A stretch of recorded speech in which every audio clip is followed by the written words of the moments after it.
is. Hold no punches. I'm real revolutionary right now. Support this man, Black Media. He makes sure that our stories are told. Thank you for being the voice of Black America, Roland. Stay black. I love y'all. All momentum we have now, we have to keep this going. The video looks phenomenal. See, there's a difference between Black Star Network and Black-owned media and something like CNN. You can't be Black-owned media and be scared. It's time to be smart. Bring your eyeballs home. You dig?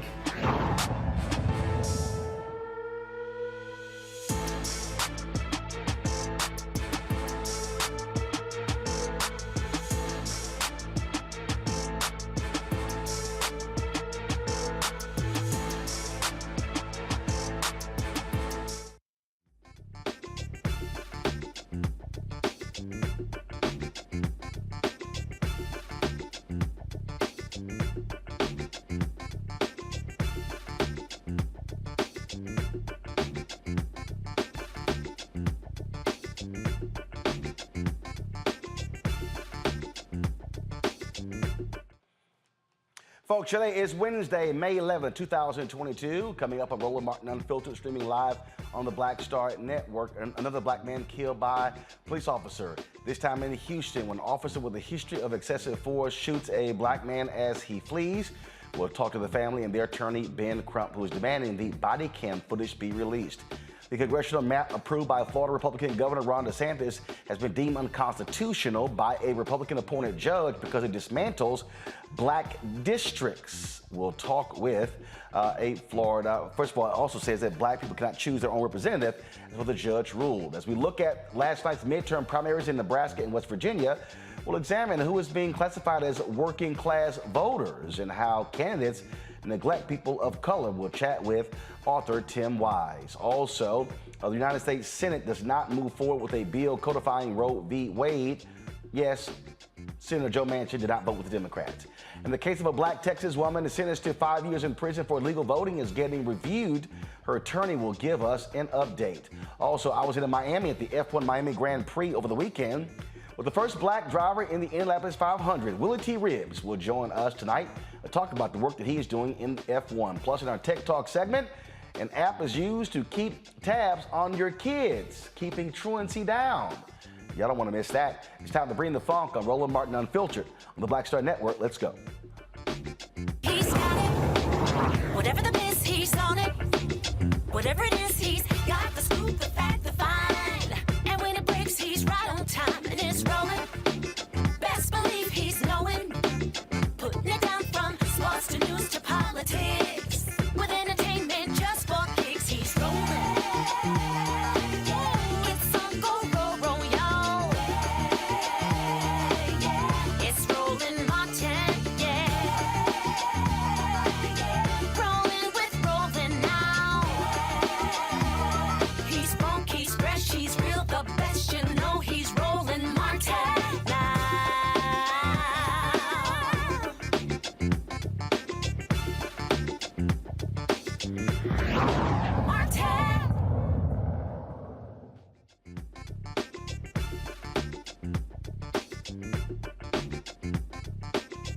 A Houston family wants answers after their loved one was shot and killed by a Houston police officer last month. Officers attempted to execute an arrest warrant on April 27th after a brief car chase involving Jalen Randall. He was a passenger. Officer Shane Prevette shot Jalen as he ran away. Officer Prevette has a history of excessive force. And so in 2019, charges were dropped against Officer Prevette after being indicted for allegedly kneeing a drug suspect during a 2017 arrest.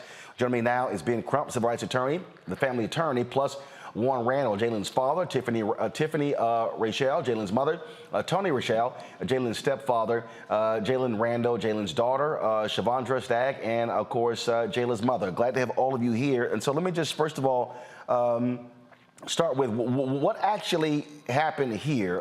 Set up for us what took place. Why were the cops pursuing this car that Jalen was in, and how did he end up being shot? Roland, do you want me to go? Sure, go ahead. Okay, thank you so much for having us, Roland. And this is heartbreaking for his family. Almost 2 weeks ago, in broad daylight, Roland, the police allegedly executing a warrant against Jalen Randall, this 29-year-old African-American father. They chase him, and inexplicably, Roland, because he has no weapon that they can see or anything like that, but they shoot him in the back of his neck, killing him. And then there are witnesses that say after they shot him and he was on the ground, one of the police officers came and put their knee in the top of his back while he's bleeding to death. And regrettably, they continue to try to justify yet again another black man being shot in the back. And what we tell them all the time, Roland, they don't need to say no more, just release the video, because there's no reason the police should ever shoot a black man in the back running away from them.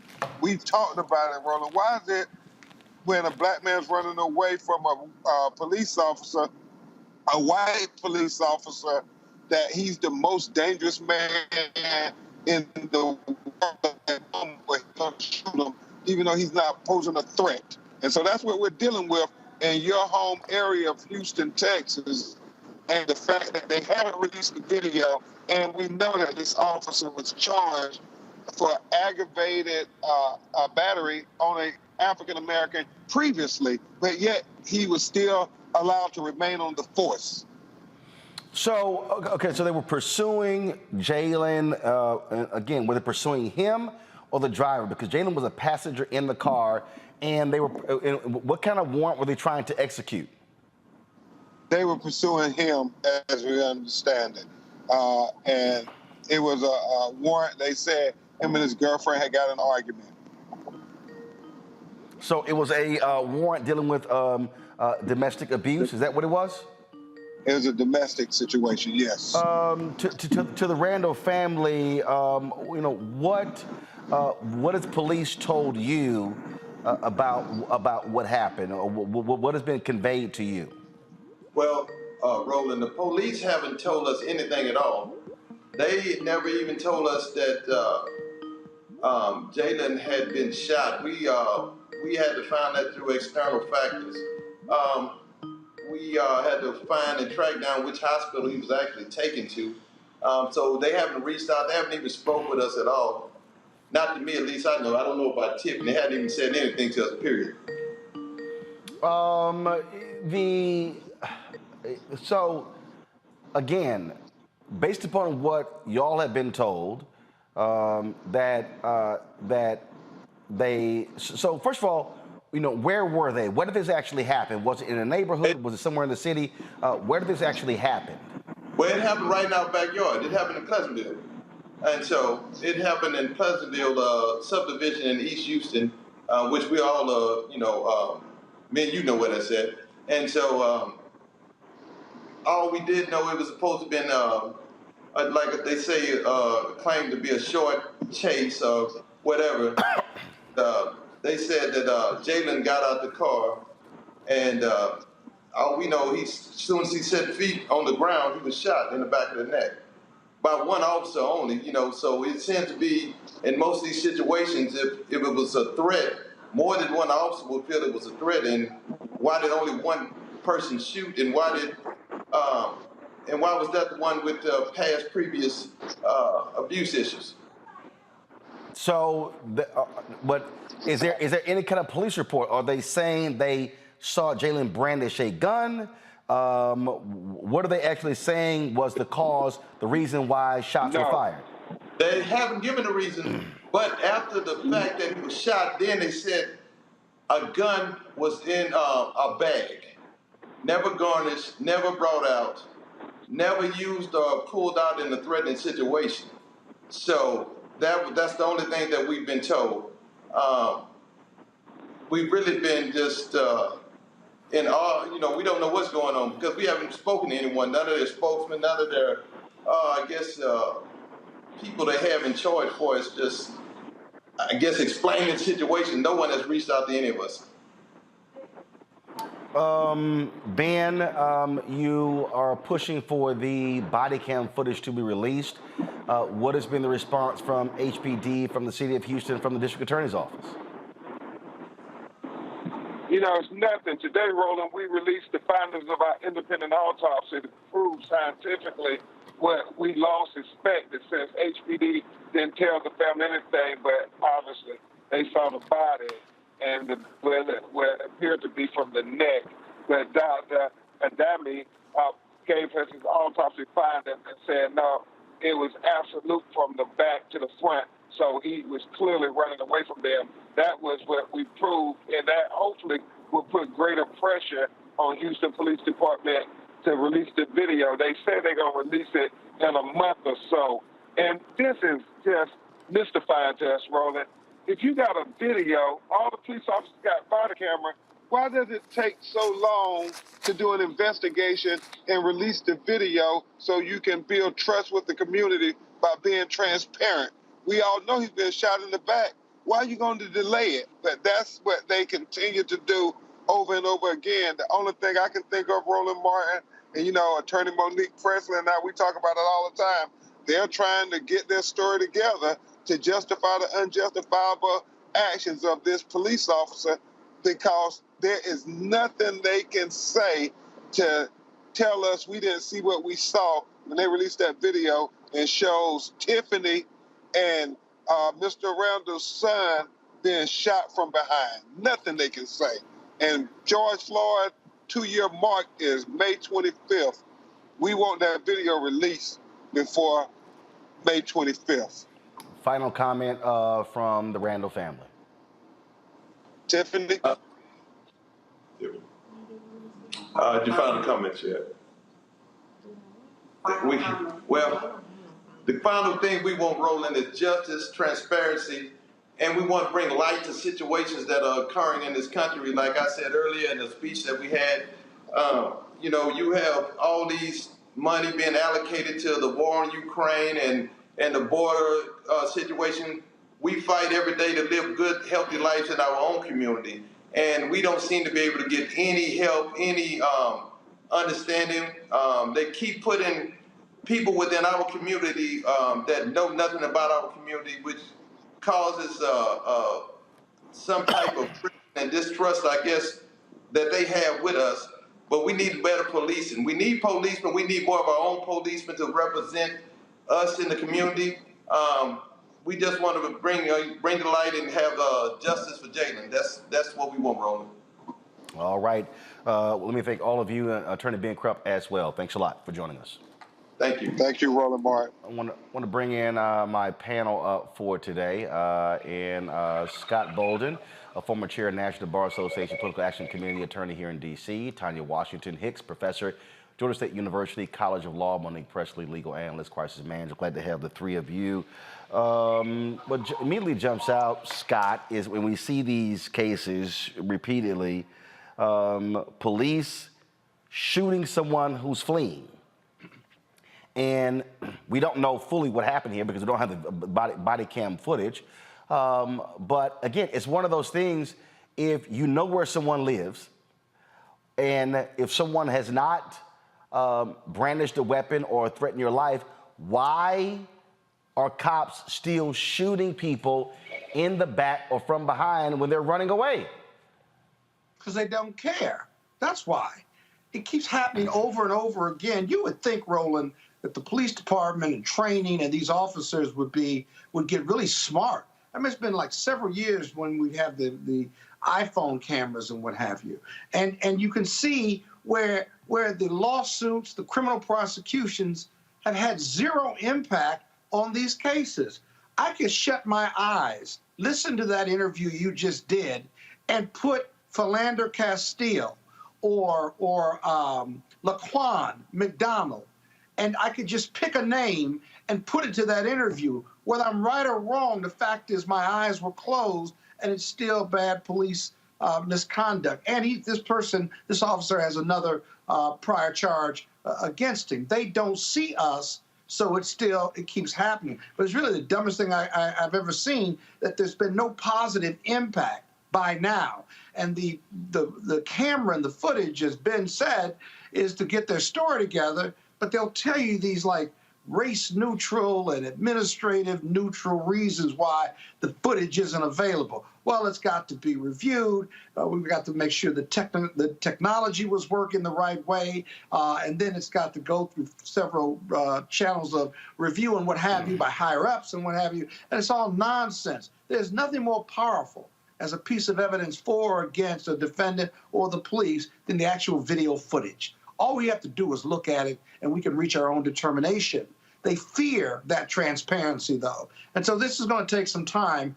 But I hope one day that you never have to report on another young black kid or male or female being shot by the police. One day that's going to happen. And I hope it happens sooner than later, because the killing fields of America are littered with black men and black women at the hands of a police force. Monique, you always hear these people say, well, why don't you just comply? Why do you flee? Why do you run away? But it still goes to, if you're police officers, you know, you're shooting at somebody run away. We've seen examples in Philadelphia where they shot someone who wasn't even involved when somebody was attempting to flee. And again, if you know who the person is, you know where they live, you can wait another day to arrest them. Okay, you're going to be able to find them, but now he's dead because he was trying to flee, and you shoot him in the back. Right. APO, resisting arrest, is a crime. APO, assault on a police officer, that's a crime. Failure to follow police orders, if the orders are lawful, that's a crime. Those are all, in most jurisdictions, misdemeanors. They're not even felonies. They're not punishable by death. Piss a cop off is not a crime, and apparently piss a cop off is being punished by death. 2 people in the back of the neck, in the back of the head, in the middle of their torso. And Houston, I got a bone to pick with you. I love being able to go home. Lord knows I do, but not because it's funerals, not because you keep shooting black men and black women.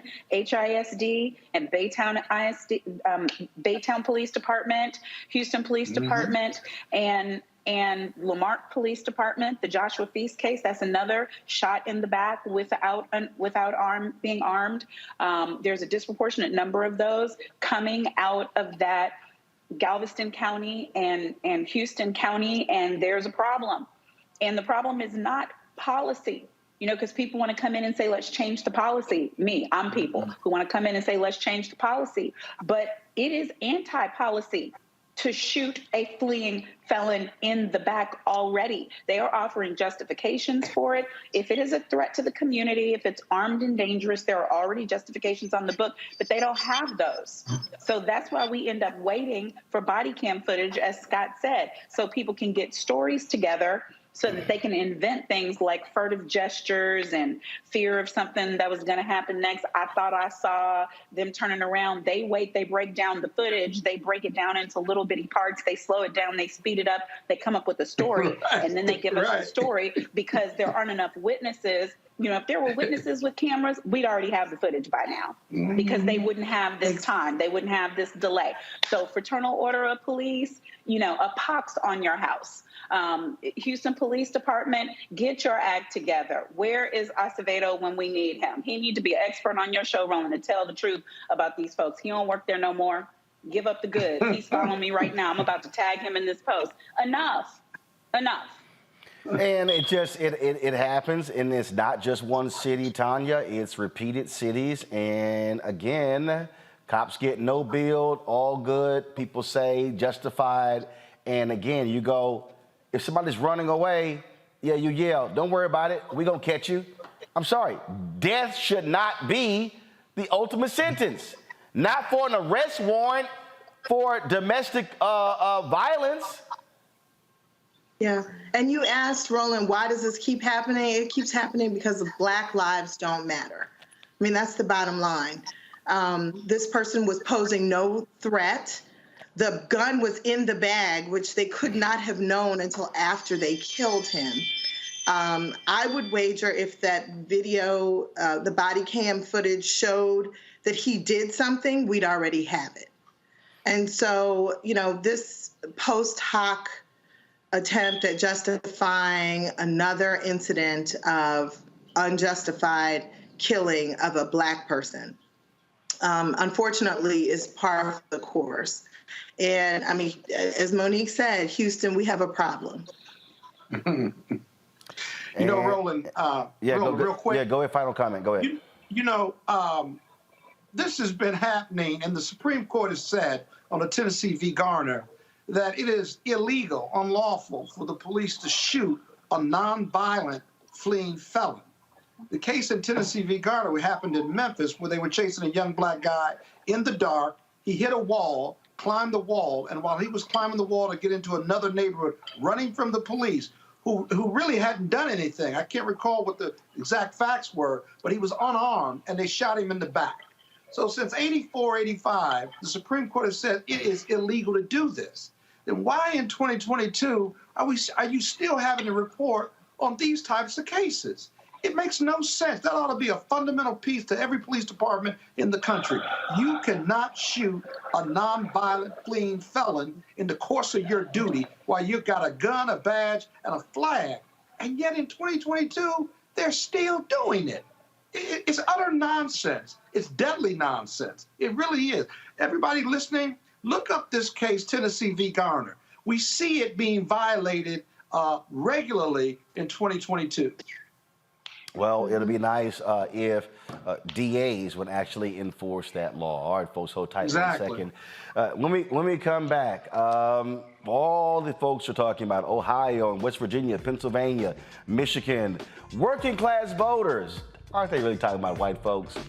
But why is it that when media, politicians keep using working class voters, why don't they just specify who they're talking about?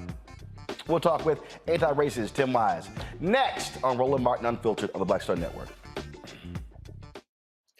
Next on A Balanced Life with me, Dr. Jackie. Summertime when the living is easy, or is it? Summer vacations, class reunions, kids in summer camp, all fun, but stressful. You need to get into a summer mindset and have a plan. Oh yes, our panel gives us their favorite summer planning hacks. On the next A Balanced Life with Dr. Jackie here at Black Star Network. Why is it so hard to see Panther? What deal? Wow. I mean, if you go to Amazon, I think I tried. So I have a collection of That's a hard movie. They charge you $300 on Amazon. I was like, I'm not about to pay no $400 for a VHS copy. Right. What's the deal? Man, it is interesting, Roland. It is the movie they don't want you to see. Power to the people. It's funny, I made New Jack City. You can get it anywhere. Posse, you can see it anywhere. But a movie that says that it is not an accident that we medicated the Black communities right around the time when they were getting militant, when you had the Panthers starting to organize, and people starting to vote and march on Washington. We let these communities get medicated. In fact, that comes up in The Godfather, you know, where they say, as long as it stays in the Black communities. So we asked the question, they tried to ask us questions. I asked them, the reporters when we did, I said, listen, why is it a 13-year-old boy in the hood can find a way to buy a gun, some liquor, or church, or some crack, and yet you can't find them to arrest those people? You can't arrest that dealer. Why is that?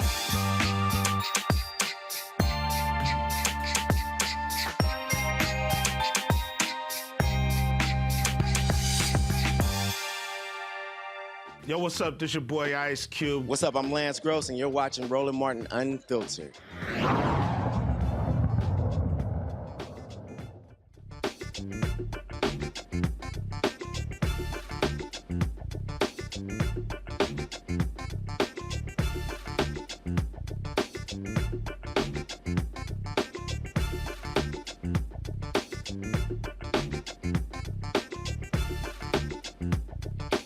All right, folks. Number of primaries took place last night. Nebraska, West Virginia, choosing Democratic and Republican candidates. In Nebraska, the guy who Donald Trump wanted, he lost. You also had West Virginia, where you had a person running for Congress there who believed the January 6th and the whole big lie. Well, he won as well. So that's what we expect. Okay, the Republican Party is all about Donald Trump. But what's interesting is when you see all of these different stories that are being done, it's all, oh my goodness, what are Democrats going to do about the working class voter? Why are these working class voters, why are they not supporting Democrats? But the working class is. Oh, I'm sorry, but when you say white, well, then that changes the whole conversation. And this has been going on for a number of years, and part of it is because the media doesn't even want to actually identify white voters. It's as if they just don't have, it's not possible. Author Tim Wise was tweeting about this, and I saw it. He often has talked about this. Of course, he has his book, Dispatches from the Race War, among other books that he has authored. Glad to have him back on the show. So, Tim, this is the thing. It is as if media just cannot say white people. They just can't say it. I mean, excellent as saying black voters and Latino voters and Asian voters. They cannot just say, when they're talking about, when you hear candidates say the working class, they ain't talking about black and brown people.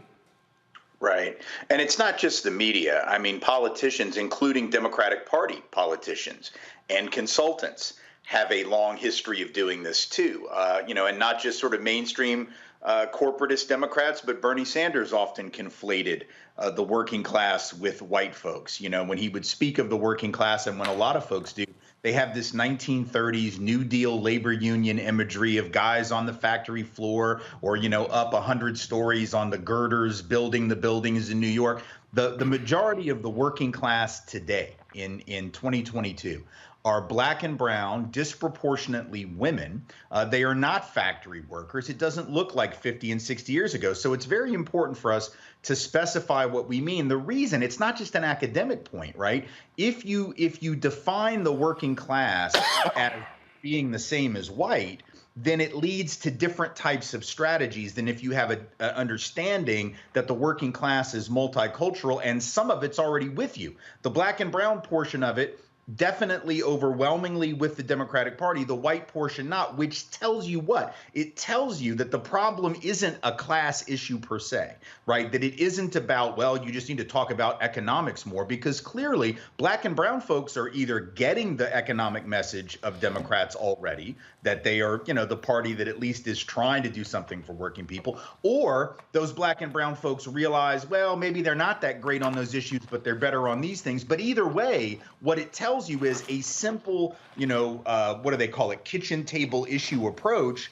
isn't going to get those white voters, because if that's all it took, they'd be there right now with black and brown folks, just like in 2016 when folks said it's economic anxiety driving people to Donald Trump. If that were true, black folks would have voted for Donald Trump in record numbers because they had the greatest economic anxiety or economic pain, but they didn't. So what is it that white folks aren't getting that black and brown folks are, or what is it that the Trumpist Republican Party offers to those white people that the Democratic Party doesn't? And the reality is the answer is racial scapegoating. The answer is cultural anxiety. The answer is all this great replacement nonsense. How does the Democratic Party respond to that? You can't respond to it by ignoring it, by acting like, oh, we can't talk about that because they'll call it identity politics. We can't talk about racism. We can't talk about xenophobia. We can. We have to talk about it smart. We have to talk about it the way Ian Haney Lopez, brilliant political scientist, talks about it in his race class narrative project stuff that he's working on right now. You can talk about racism and you can talk about class, but you got to discuss those together, because there's a reason that black and brown working class people can seem to recognize their class interests, and these working class white folks are just voting. They'll tell you. There was a story in the Washington Post a couple years ago. They asked these working class white folks in PA, has Donald Trump brought you new jobs, 2 years in? Had any new jobs, any new factories? And these Pennsylvania white folks in central PA were like, nah, but he really stuck it to those ball players. When they took a knee, he really stuck it to them. they're not voting on their health care. They're not voting on their wages. They're not voting on the quality of their schools. They're voting on how can we blame black and brown people for the mess that we're in. And the Democratic Party better figure out how to respond to that scapegoating other than saying, well, if you vote for us, we'll get you broadband internet. Right. Nobody's here. And this is precisely, I mean, what you just laid out is literally, my book drops in September. It's called White Fear, How the Browning of America is Making White Folks Lose Their Minds. And that's really what this is all about. It is not about, the money. Donald Trump beats Hillary Clinton by 450,000 votes in 2016 because he was against NAFTA. So all of those workers who would say they were losing their jobs because of NAFTA. Okay, but then you come back in 2020 and then he wins it again, and you got all of these are labor workers. These are people who supposedly about unions, and they're voting against the guy. They're voting with the guy in the party that hates unions. Right. Except police and fire unions. Right. The only piece of legislative success that Donald Trump had as president, the only thing he really accomplished that wasn't some random executive order, which was usually about a culture war subject, or the courts, packing the courts, was what? A tax cut for incredibly wealthy individuals and corporations. It wasn't a tax cut for working class people whose taxes have either remained flat or in some cases gone up over the last several years, but they still voted for him. So it's very obvious that it isn't that. That's not to say Democrats shouldn't talk about economic issues. They absolutely should, but they should be talking about it in a way that says, you know, there's a reason that we don't have good, universal, affordable health care for everyone. You know what the reason is? Because they keep telling you that if you get that, those brown people are going to cheat the system. Those brown people are going to take advantage. That's what they're being told. We need to actually be pointing out the scapegoating and saying the reason we can't have nice things is because these folks over here are lying to you about who's to blame for the fact that you ain't got nice things already. So we have to talk. Yeah, it's fine to blame people for stuff, but the wrong people are being blamed. And it's incumbent upon the Democrats to say this is a game that's being played on you. This is what Lopez and others are talking about in their work, is to say, listen, it's not that we're calling you racist. You're not a bunch of awful, horrible people. We know there are certainly some among, the insurrectionist class of the Republican voters who are. But it's not about you being bad people. It's about you being people who are being sold a bill of goods. It's like if Penn and Teller, were the president, these master illusionists, right? And Penn or Teller or both as a combo up there with one hand trying to distract you over here while they're doing something else over here like any good magician does. That's what the Republican Party and the right has been doing. And 30 years ago, when I started doing this work in Louisiana against David Duke, we said at the time, Duke lost those elections, lifelong white supremacist, former Klan leader, but he got 6 out of 10 white people to vote for him in the Senate race in 1990. And we said at the time, y'all think this is just Louisiana, y'all think this is a Southern thing, and but my boss at the time, a guy by the name of Lance Hill, said, David Duke politics is like cocaine. It is, first off, it's white, but it's also easily concealable and transportable across state lines. And 30 years later, the politics of racial scapegoating that David Duke was working on at that time didn't quite work yet, but it worked with 6 out of 10 white folks. And now it is what MAGA Trumpist Republicanism is. It's about saying you're in pain, you're struggling, you're afraid, and these are the sources of your anxiety, of your problems, of your fears. We can just control those people, your life will be better. The Democrats have got to take that on frontally. They can't just dance around it. And take it on front, directly, I think is important. He's a perfect example. I remember when in the last election, Senator Bernie Sanders kept talking about the working class, and he kept talking about identity politics. And I sent one of his people a text message saying, I said, if Bernie Sanders talks about this one more time, I'm going to bust his ass publicly. And so one of his guys were like, he sets a meeting up with me and Senator Sanders. So I meet him in his office. I tell him point blank, I said, man, don't you understand that when you're talking about identity politics, you're frankly speaking the language of the right?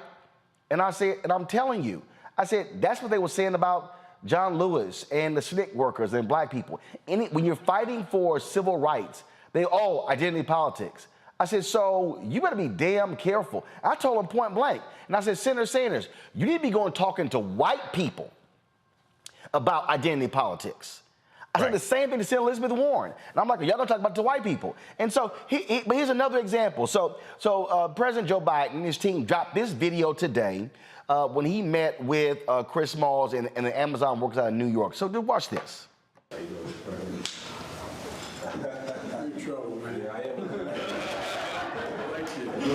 In my kind of trouble.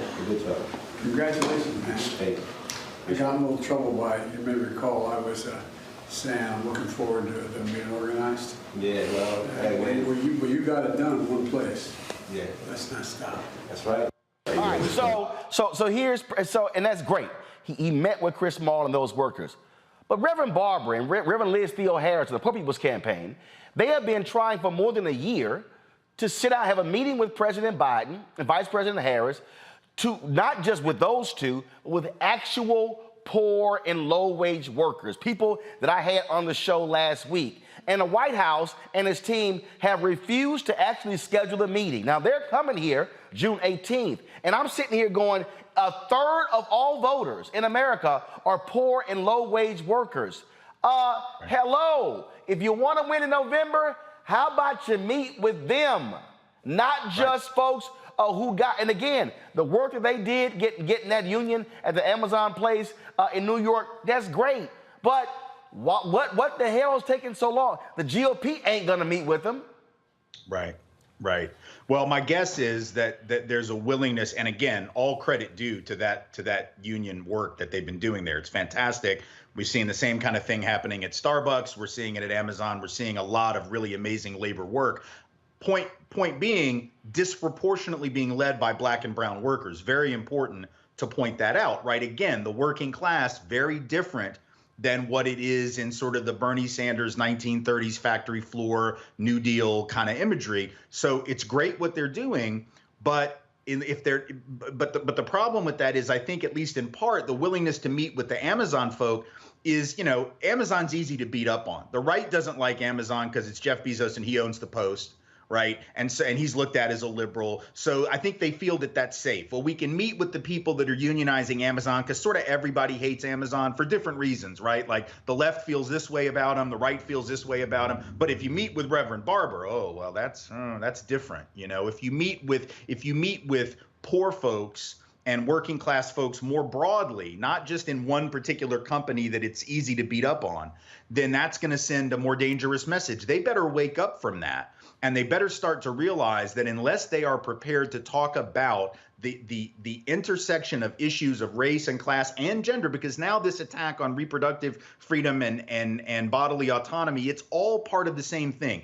The key message that Democrats never seem to get, and that people on the left forget, the main difference between right and left, it has nothing to do with how much government you support, has nothing to do with any of that. It has to do with whether you support traditional hierarchy or whether you support challenging traditional hierarchy, which means if you're on the right, you believe white authority, male authority, straight authority, etc., right on down the line, is what needs to be in charge because those are the better people. So that explains why you're going to defend an electoral college system that enshrines permanent minority rule. That explains why you want to restrict voting because you don't think certain people should be voting anyway. That's the reason you want to restrict women's reproductive autonomy because they're just women and they shouldn't make those decisions for themselves anyway. That's why you want to get critical race theory or just accurate history out of the classroom because that empowers the voice of non-traditional leaders. Right? We don't want to hear their voices. That's why you want to get rid of any discussion of LGBTQ folk because you want to restore straight supremacy and Christian hegemony. So we need to be talking about it this way. If you like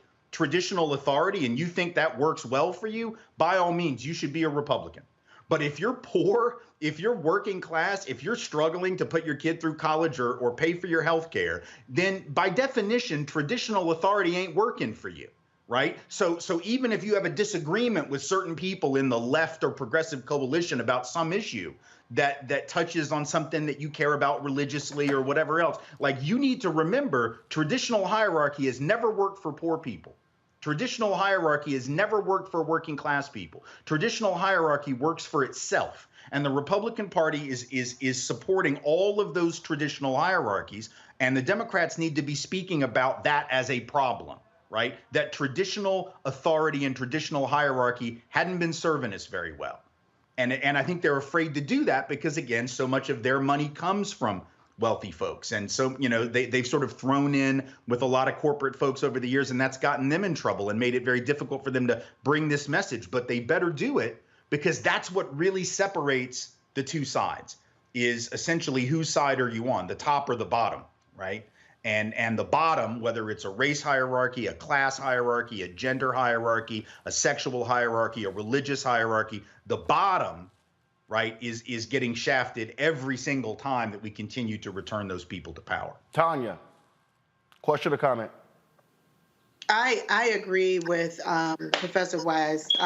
We need to highlight that the shared experience of all of those folks at the bottom is, you know, a lack of resources, a lack of health care, a lack of a livable wage, and focus on what is not happening because white, straight, male, educated folks are in charge. Part of the reason that they don't refer to Black people when they're referring to the working class is because they don't want to refer to Black and brown folks as working. Exactly. Right? That challenges this whole idea that we're just sucking off of the system. And, right. You know, I agree that the Democrats need to have a better strategy. We can't just say we're not them. We need to point out some realities. The realities exist. We just need to point out who's responsible for them. Right. Monique?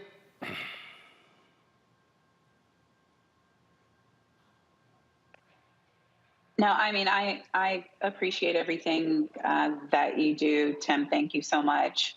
Thank you.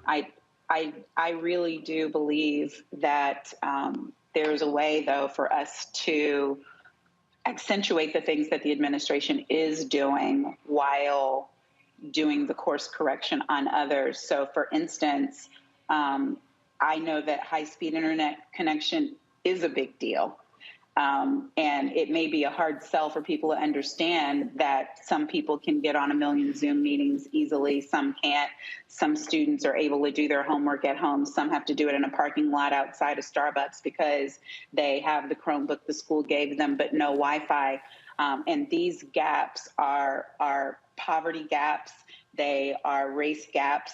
And so I am thankful that that's part of a bipartisan infrastructure plan.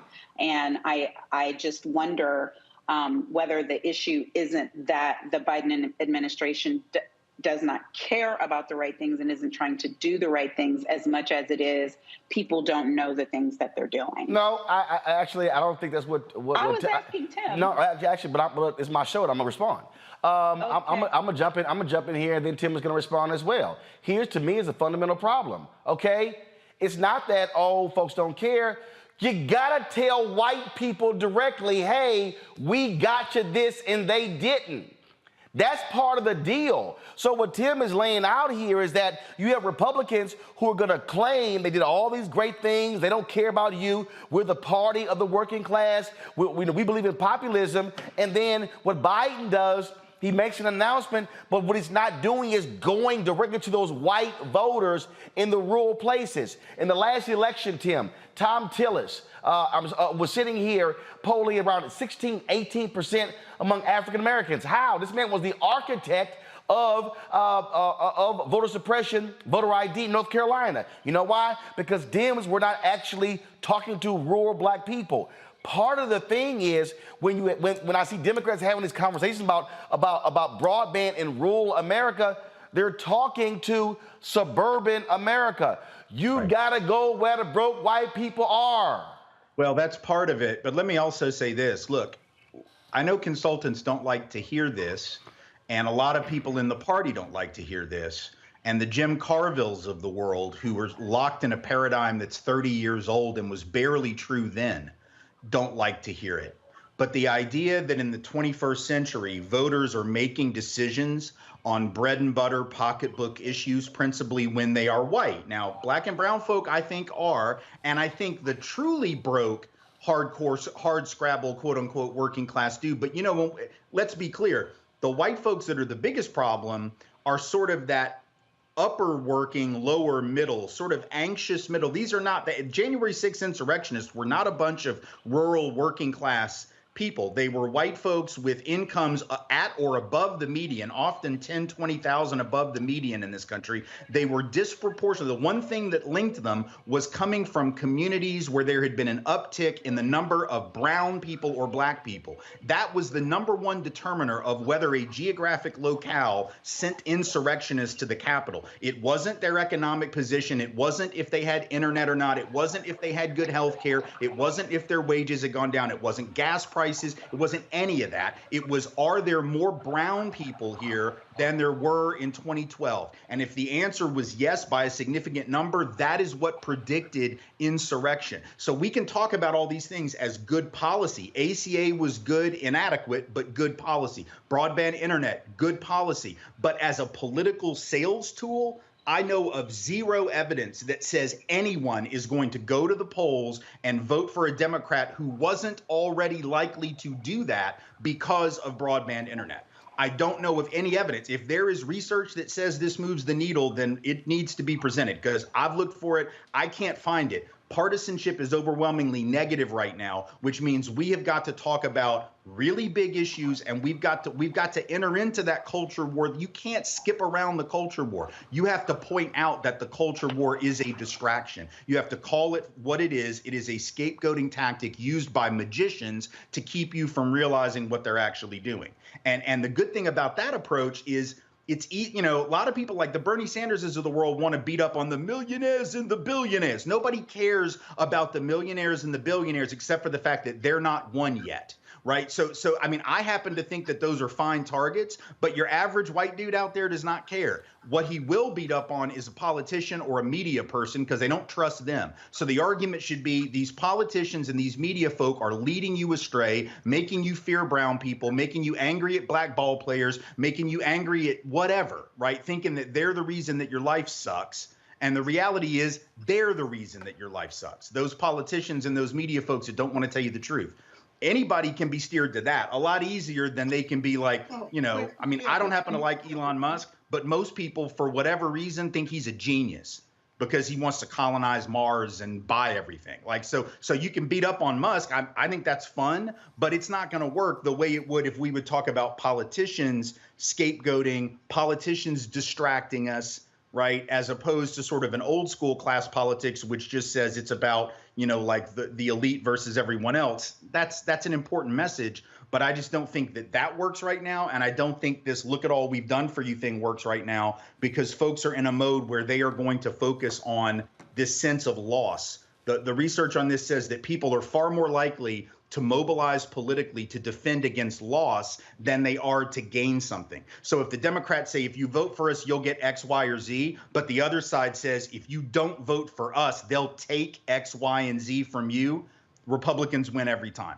The idea that you can get them to mobilize because they'll get this job or this wage or Green New Deal or whatever doesn't work. No evidence says it works. People mobilize to defend against the thing they already have. And that's what they're being told is being taken by immigrants, taken by affirmative action, taken by people, you know, using up taxpayer dollars, taken by the LGBTQ folks who are trying to recruit their kids.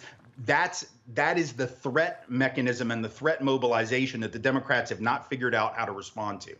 And so it's about the Democrats saying, no, you're right. You're in real danger. Right? People are, in fact, trying to hurt you, but it's not them, right? The people that are trying to hurt you are these other folks over here, and they're doing it while distracting you with all these shiny baubles that, you know, get your attention. Scott? Yeah, you know, this was a lot to unpack, Professor. I don't disagree with anything you've said. I would offer a friendly amendment that really has no resolution, and that is this.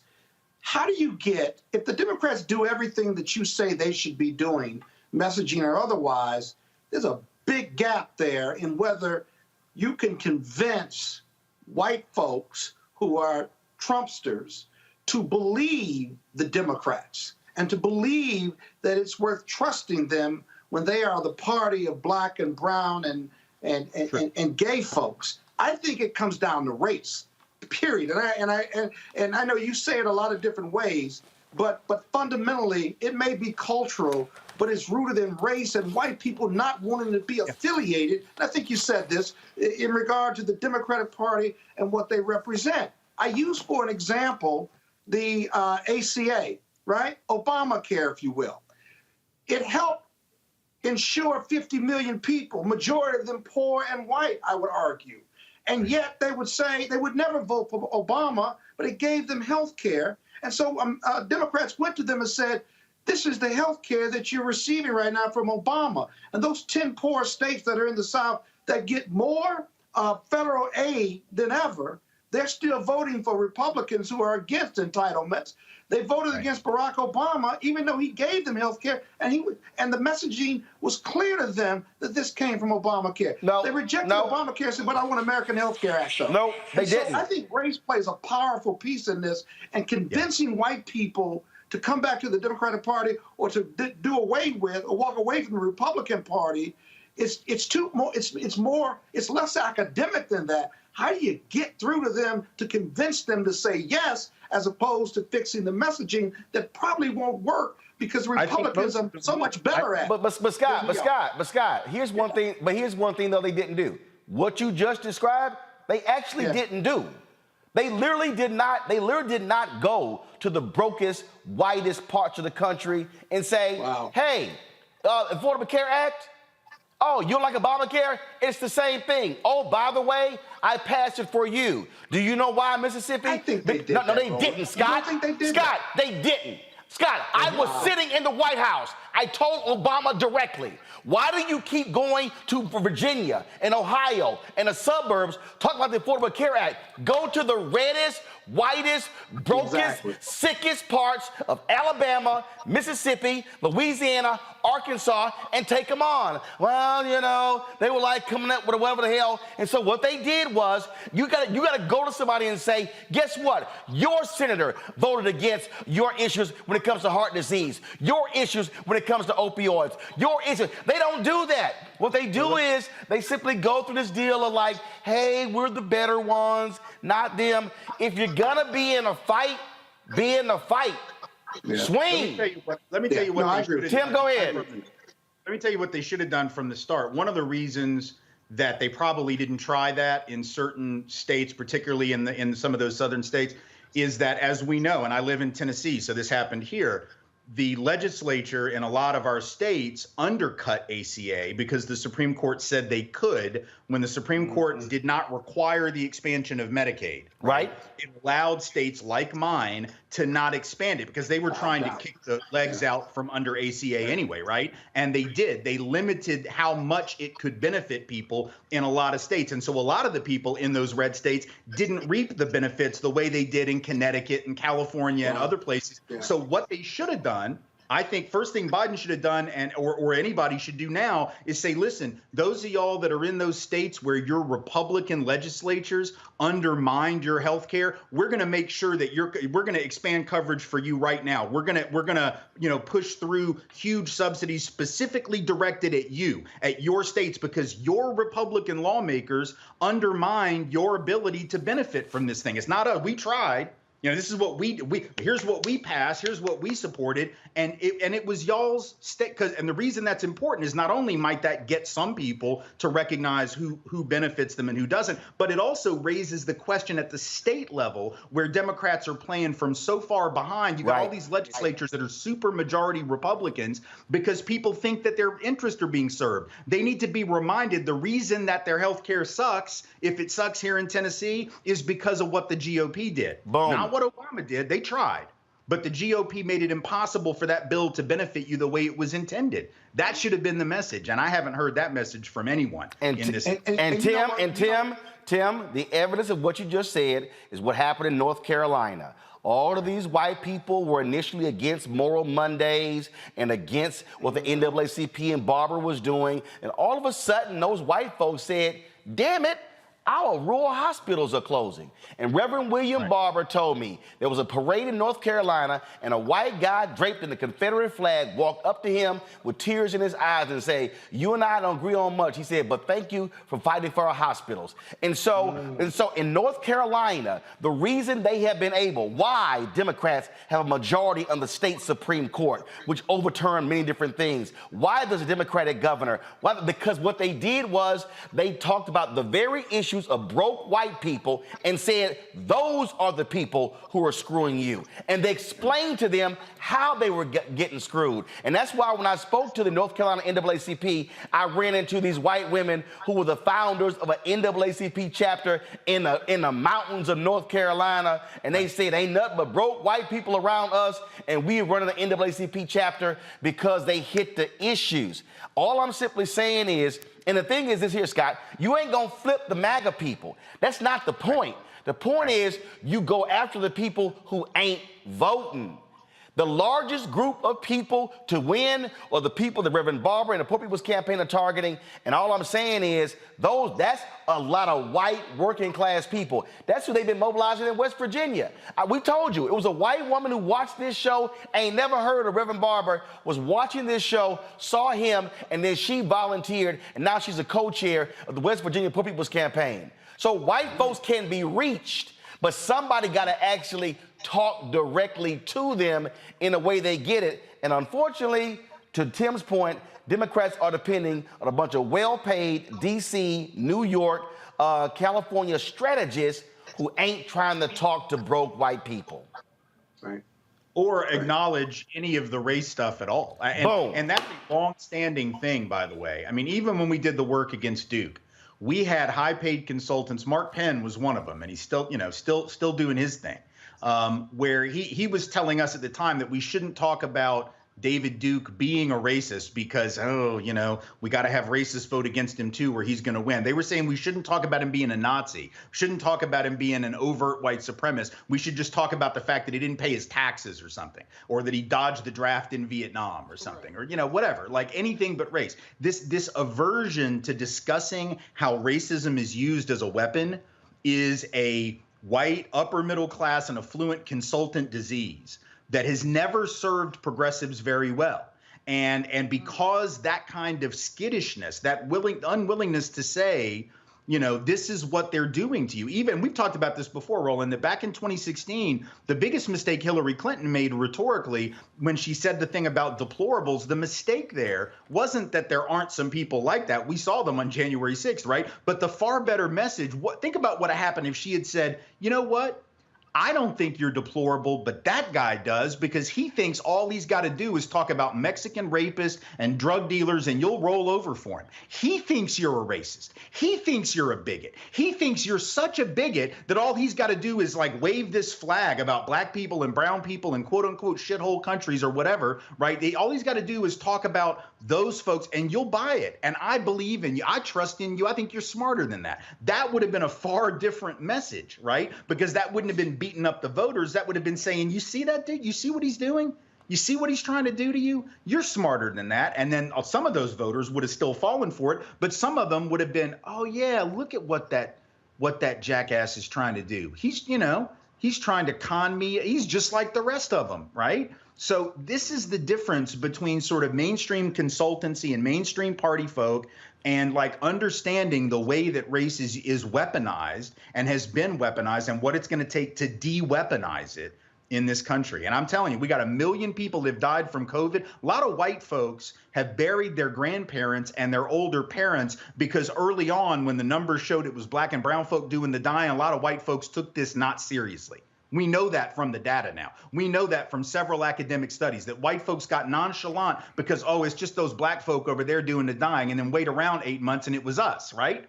So there's a lot of ways that we can start to talk to white folks about how their indifference to black and brown suffering ends up coming back to hurt them. Yep. And listening to the siren song of this culture war stuff comes back to hurt them. But I just don't hear any of that at the national level from the party or from mainstream politicians. I hear it from folks like Reverend Barber and Ian Haney Lopez and others that are doing that work on the ground. but I just don't hear it from the top. And that's what it's going to take in the midterms and in a couple of years in 24. Well, we'll see if they actually do any of that. Can't say they didn't hear it, because we talk about it all the time. Tim Wise, certainly glad to have you on the show. All right, folks, got to go to a break. We come back. We're going to talk about a case out of Texas. Boy, they keep trying to put a sister in prison for voting illegally. Y'all, really? But she may have got some help today from Texas Court of Appeals. We'll explain the case of Crystal Mason next. You're watching Roland Martin Unfiltered on the Black Star Network. Download the app, Apple phone, Android phone, Apple TV, Android TV, Roku, Amazon Fire TV, Xbox, Samsung Smart TV. Also, join our Bring the Funk fan club, where every dollar you give goes to support this show. Of course, send a check or money order to P.O. Box 57196, Washington, D.C. 20037-0196. Cash App, $RM Unfiltered. PayPal is R Martin Unfiltered. Venmo is RM Unfiltered. Zelle is Roland at RolandSMartin.com. Roland at RolandMartinUnfiltered.com. We'll be right back. On the next Get Wealthy with me, Deborah Owens, America's Wealth Coach, you're going to learn about the silver tsunami, which means that 1 million people are turning 65 every day, and they're going to need some kind of care. You're going to meet two sisters whose situation with their own family led them to start a business in this industry, and now they're showing others. This is our passion, our mission, our purpose, our ministry. That's right here on Get Wealthy, only on Black Star Network. We're all impacted by the culture, whether we know it or not. From politics to music and entertainment, it's a huge part of our lives, and we're going to talk about it every day right here on The Culture with me, Faraji Muhammad, only on the Black Star Network. Next on A Balanced Life with me, Dr. Jackie, summertime when the living is easy, or is it? Summer vacations, class reunions, kids in summer camp, all fun, but stressful. You need to get into a summer mindset and have a plan. Oh yes, our panel gives us their favorite summer planning hacks. On the next A Balanced Life with Dr. Jackie here at Black Star Network. It's Kim Whitley. Yo, what's up? This your boy Ice Cube. Hey, yo, Peace World. What's going on? It's the Love King of R&B, Raheem Devon, and you're watching Roland Martin Unfiltered.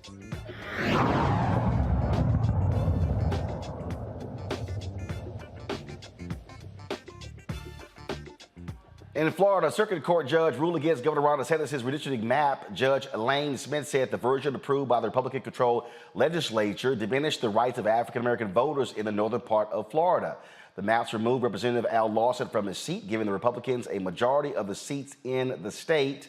You see this happening where Republicans are using their power to be in charge of racial gerrymandering, limiting the impact of black voters. And so the courts threw that out. This voting issue also, we still see the same thing happening when it comes to voter suppression in states like Texas. Today, the Texas Court of Criminal Appeals ordered a lower court to review whether there was sufficient evidence to convict Crystal Mason, the black woman sentenced to 5 years in prison for illegal voting after filling out a provisional ballot while on parole 6 years ago.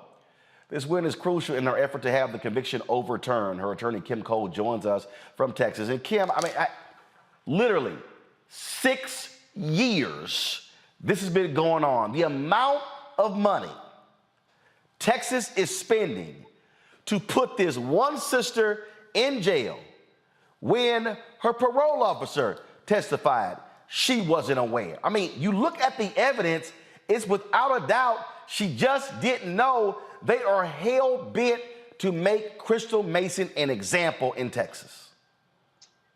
That's absolutely true, Roland. The district attorney in their case against Crystal Mason in her original trial, he specifically stated that he wanted to send a message and asked the judge to sentence her to a stern prison sentence. And they are trying desperately to hold on to that without any regard to the fact that they did not prove their case.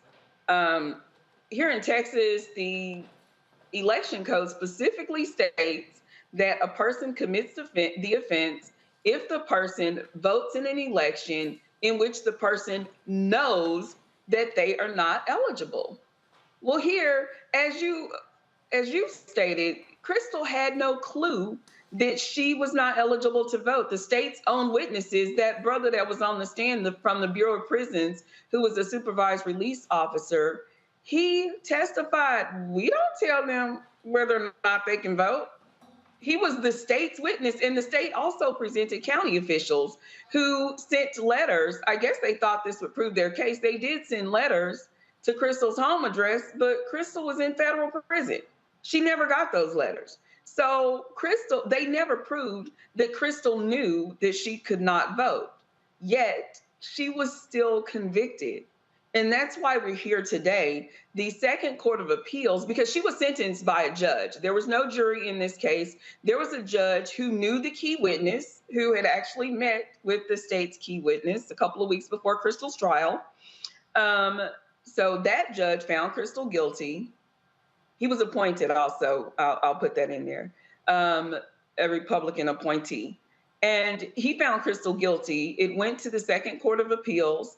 And the Second Court of Appeals did some serious legal gymnastics to get around the actual language of the law. The law is clear and unequivocal that a person commits this offense if the person tries to vote or votes in an election that they know they're not eligible. So it's clear that the person has to know. The Second Court of Appeals stated in their opinion, it's irrelevant whether or not Crystal knew that she couldn't vote. The fact that she knew that she was on supervised release is good enough for us. And they upheld her conviction. And that is why today, the Texas Court of Criminal Appeals told the Second Court of Appeals, that ain't it. The law specifically states that the person has to know.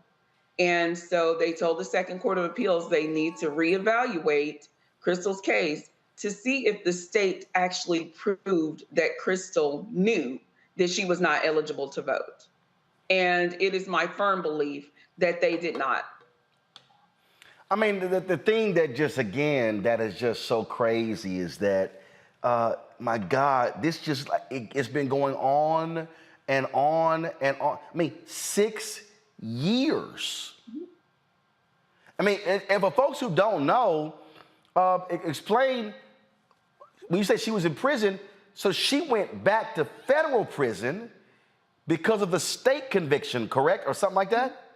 Yes, even before Crystal was convicted, right before the 2018 election, which is why I think all of this was orchestrated, right before the 2018 election, Crystal was sent to federal prison for violating the terms of her supervised release by getting a new criminal charge, which is this voting charge. So you see how circular that was. So they made sure to put her in prison before the 2018 election. She went in September 2018 and served a 10-month sentence.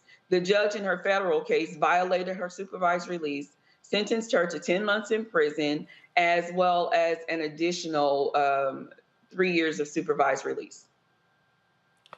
I just sit here and just look at this and go, man, talk about a complete waste of resources. Look, we certainly appreciate you joining us. Keep us abreast. Hopefully, Kim, man, hopefully this nightmare is going to end soon. It is essentially torture, Roland. I call Crystal every Wednesday. For the past 2 years, I've called her every Wednesday to let her know whether or not she will be free. She has a new grandbaby. She was like, I don't know if I'm going to be able to see my grandbaby off to preschool. And so every Wednesday I call her, and today we got this news, which this is favorable news. However, this isn't the end of it. Yep. Her freedom is still in the balance. And I sincerely hope that the Second Court of Appeals follows their own advice. They said it is not their job to question an unambiguous statute's wisdom, but to rather apply it as it is written. And as the statute is written, Crystal walks free. All right. We certainly appreciate it, Kim. Thanks a lot. Thank you, Roland. I mean, we're going to my panel. This, Tanya, is maddening. I mean, it is. I mean, we have the son of Glenn Youngkin, the governor of Virginia, tried to vote in 2 different locations, the wrong location. He wasn't charged, he wasn't arrested, nothing. We've got you got white folks down in the villages in Florida who knowingly lied, voted for Trump. Fine. Mark Meadows, the chief of staff of Trump, registered to vote in 3 states. 3 states. South Carolina, North Carolina, and Virginia. Ain't nothing here. And these people, I mean, and the crazy, look, I'm from Texas, and you don't even have a sensible Republican stand up and go, why in the hell we wasting all this damn money on this one woman, and we trying to put her in state prison for 5 damn years? This is crazy. Let's call it what it is. It's strategic, okay? Because we don't want certain people voting. It's an intimidation tactic where people will question whether they are eligible to vote and not take the risk because they don't want to end up suffering the same ridiculous fate that this sister is suffering. I mean, she will be in my prayers tonight. This is not how democracy is supposed to work if we actually value voter participation as we say we do. Lord Monique, the woman get convicted, she go back to federal prison, then all of a sudden she get out, losing a house, losing a job, all this sort of stuff. And again, in the trial, her own probation officer testified on the stand and said she wasn't told by anybody she couldn't vote, and it was a provisional ballot. The shit didn't even count. Right, absolutely. No, this is because there is so little evidence of the voter fraud that they maintain is rampant across the United States. They make truly just an example, a scapegoat out of one poor woman, a tragic case, a travesty of justice, but they use it and as some sort of symbol of all of the people who are out there who are getting away with it. And it's horrible. It's hideous. It's crazy, Scott. It's crazy. Well, and again, it's like, oh, black folks, we're going to let y'all know how we feel. Well, that's probably true. And the 5-year sentence is extreme. I'm surprised the appeal wasn't about the over-sentencing of this case. Remember, this case didn't have to be. They could have fined her. They could have disorderly conduct, some type of violation, and gone on her way. They didn't have to violate her on probation if they had given her some type of warning or, like I say, a violation. But here's the problem with the defense in this case. As I read about this case, there was an affidavit she had to sign. She had to read before she could sign to get the ballot. And on that document said, you cannot vote if you have been convicted of a felon. And she signed that document and then went and voted. I'm not saying she deserved 5 years on it or anything because it was provisional ballot. What I'm saying is that this decision today sends it back to the Court of Appeals. Knowledge is a factor, and I don't know how the defense gets around that affidavit that was signed. So I agree with you all, but I'm trying to figure out how you get around that, because if the Court of Appeals upholds it, somebody's got to challenge the extremeness of this sentence. Maybe they have already, I don't know. But if she loses at the Court of Appeals, she risks going to jail for 5 years over less than a minor violation of the law. Scott, we need to keep looking at this case. This is very simple. The state can drop. What is it? No, actually, It's Scott. the law. No, Scott. It is It's simple. the law. No, Scott. And the law. No, Scott. It is simple. Is this in Texas No, Scott. again? Is this in Scott. This is very simple. The prosecution can actually drop the case. They can, but they have the discretion No, not no. to. Let me They say it chose again. not Let to. me say it again. This is a very simple case. This is a woman who was convicted. Who If went? they One choose second. that One second. They A don't woman. have to. And first of all, Scott, I know they don't have to. I'm saying they can. And what I'm saying it is simple. The state can drop it. You would think some DA would go, why in the hell are we spending If I'm looking at resources, why am I spending 6 years on this case? Well, racism costs. Well, hell, I Racism understand that. costs. But what I'm saying is, to Tanya's point, this is all about, we're going to make an example out of this black woman, and we're going to send a signal to all the rest of y'all black people. We're going to do the same. Speaking of making an example, y'all, today, the sheriff in Liberty County, Georgia, William Bowman, this is who he is. He actually came out today and talked about the incident that happened to the Delaware State lacrosse team. Y'all should be looking for the video. Y'all, the man said that it wasn't racially involved. Then he also said that he countered what the student said. Counter what the student said by saying that the property of the students was not searched. Here's the problem with that. He lied. Y'all, this is the body camera footage that one of the newspapers discovered. And in the body camera footage, it shows the cops going through backpacks and the bags of the students. This is a 21-minute video that shows you what actually took place. And so the sheriff, he steps out there and says, well, no, I don't condone racial profiling and all that sort of stuff, defending his own officers. But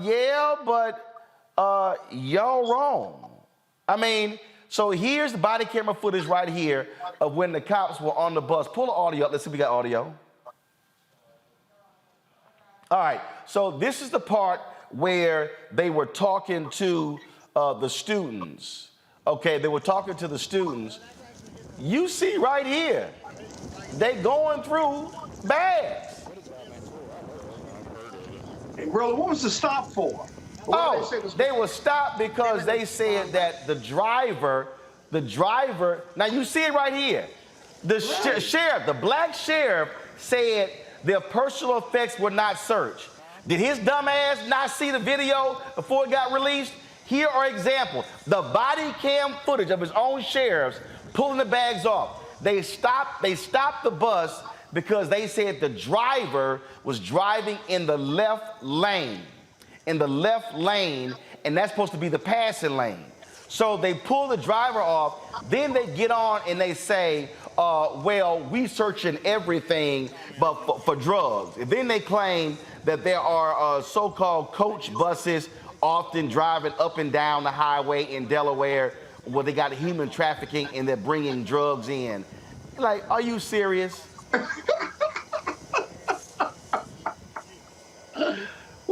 So Tanya, Delaware State is looking at how they're going to respond. But this black sheriff, all skin folk ain't kin folk, this black sheriff defended. And he said, as a former Georgia State trooper, longtime cop, he doesn't condone racial profiling. Why in the hell they got stopped? Why did they get searched? And here's the deal, Tanya.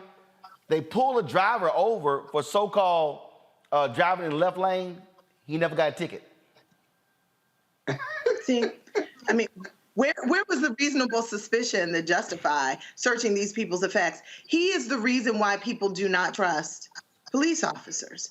I mean, when you will tell such a blatant, confirmable lie, right, in defense of officers who are clearly operating on some sort of conclusion based on the race of the people on the bus, do nothing. Now I'm gonna get you real good right here. Right here, they are looking at a package. We had the Delaware State coach on the show on on Monday.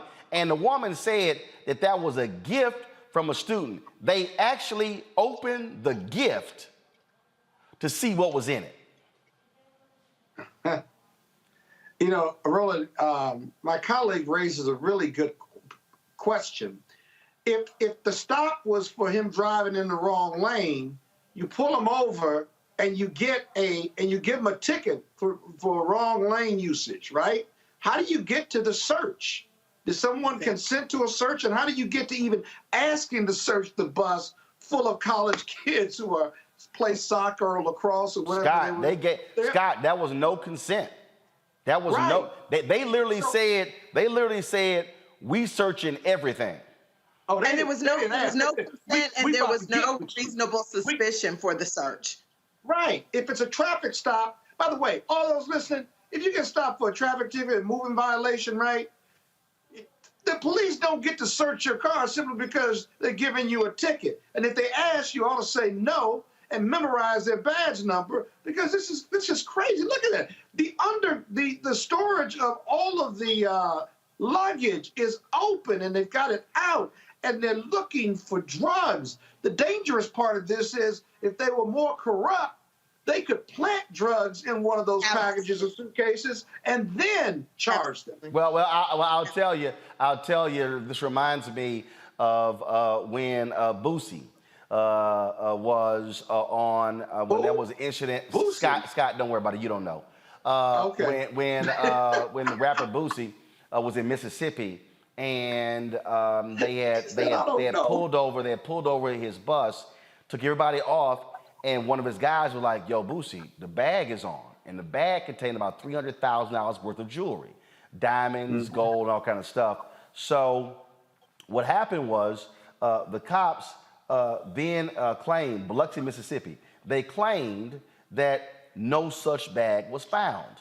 Well, Boosie, one of the guys who he was working with, Hashim Nzinga, who has since passed away, I knew Hashim for a very long time. And so Hashim said that he said, man, Boosie would love to talk to you. So Boosie went on the radio in Mississippi and said, I'm headed right now to talk to Roland Martin in an interview. So we do the interview.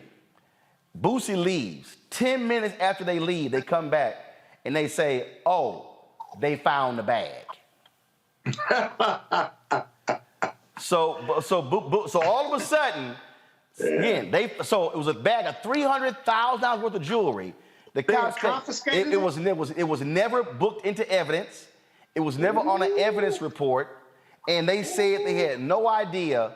But it wasn't until Boosie went on the air and said, "I'm headed in Atlanta to go do an interview with Roland Martin," and all of a sudden, when the interview was over, his lawyers got a call. Hey, we found the bag.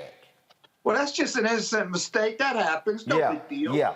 But again, folk need to understand what's going on here. So what legally can Delaware State do? Can they sue the department for this wrongful stop? What should they do, Scott? Yeah, they certainly can for violation of their civil rights, unreasonable stops, unreasonable delay, unreasonable search for absolutely no basis whatsoever. They could go under Section 42, but they have local laws and federal laws that a good lawyer will be able to sort through and actually figure out where to file the lawsuit. But this is an unlawful stop. The question is, what are their damages? What is the value of their civil rights or constitutional rights being violated, if you will? I don't know whether one of those statutes calls for treble damages, if you will. Sometimes they have limitations, but absolutely, this makes no sense. Now, this is a vacuum now. We're talking about it in a vacuum because we don't know all the details. We haven't seen the police report. Yes, we do. Yeah, we do. What else is going on? We do. Anything? That guy right there is the driver. Now, go back. That guy is the driver. He was the one who was driving. They claimed that he was driving in the left lane, which was a passing lane. They pulled him over. What? You said one of the details. They pulled him over, pulled him off of the bus, began to question him, and then that's when they went back on the bus and told all of the students, about 27 people, coaches and students, that they were going to be searching everything for drugs, and then told them, tell us right now if they're drugs, because if not, it's going to be a problem later. They literally threatened the students. All right, well, file the lawsuit. You interview the students, file the lawsuits. The damages on this may be a bit of a challenge because what there's the valuation of a violation of your constitutional rights and civil rights. But Ben Crump can handle that piece. I do defense work. He does plaintiff stuff. he'll go for it, and maybe they can all get paid. No, you can do it too. Go ahead, Tanya. What about intentional infliction of emotional distress, extreme and outrageous behavior that results in extreme? No, you don't need physical. You need extreme emotional distress. These students are traumatized. Yeah, I know that. But what I'm telling you, in some jurisdictions, you have to have some type of physical injury. And I thought what we were going to see on the video, where they had handcuffed someone, roughed up someone. They didn't do that. But bottom line is, you have to look and see in Delaware whether you need a physical injury. No. This was not in Delaware. They're from Delaware State. It happened in Georgia. So it happened in Georgia. I say sue that ass. All right, y'all, sue them punk asses. And for that punk ass sheriff who's black, your little punk ass should get cussed out by all your family members for defending that bullshit. Now he gonna call you about being called a punk ass. Guess what? Okay. Guess what? Now, it's okay. It's okay. I'm gonna call his punk ass tomorrow. He ain't gonna come on the show since you called him a punk. Well, guess what? No. For him to defend that bullshit, man, get the hell out of here. You know damn well that was foul. Okay, but he ignorant. Oh, so my staff said we tried to get him. They said they tried to get him on the show, but he wouldn't come on. Call his ass every day. Oh. And matter of fact, see if there's an email for his ass and a phone number. I'm gonna tell all of our followers, our listeners and viewers to email and call his ass because it's right. Bottom line is that ain't doxing. That's sending a damn email. You can email. First of all, what do you mean that's doxing? You can email a public official. Hell, he paid by taxpayers. Hell yeah, we gonna hit his ass up. And I hope he don't get. And I hope he don't get invited to the family reunion. I'm gonna come on the show with him. I'm gonna represent that. Don't get invited to the family reunion. Or the barbecue. Yeah, hell no. All right, y'all. Real quick, Dr. Lisa Cook made history by becoming the first black woman in the history to sit on the Federal Reserve Board of Governors. Last night, the Senate confirmed her nomination. The final vote was 51-50, with Vice President Kamala Harris breaking the tie. All these Republicans, of course, oppose her. Here's the moment history was made. On this vote, the yeas are 50, the nays are 50. The Senate being equally divided, the Vice President votes in the affirmative and the nomination is confirmed.